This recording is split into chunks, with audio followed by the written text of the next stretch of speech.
নমস্কার, আজকে আপনাদের সাথে শেয়ার করব চিংড়ি এবং পাহাড়ি শসা দিয়ে খুবই সিম্পল একটি রান্না।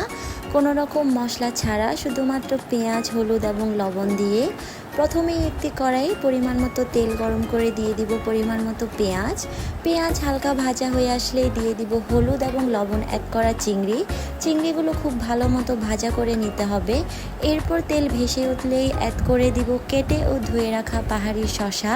এরপর সবগুলো উপকরণের সাথে খুব ভালো মতো মিক্স করে কষিয়ে নেব প্রায় 1 থেকে 2 মিনিট। এরপরেই ঢাকনা দিয়ে রাখবো প্রায় 5 থেকে 6 মিনিট।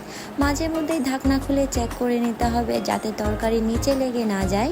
এরপরেই অ্যাড করব 3 থেকে 4টি ফালি করে রাখা মরিচ।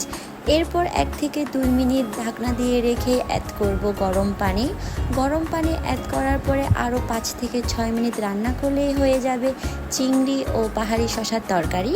And thanks for watching.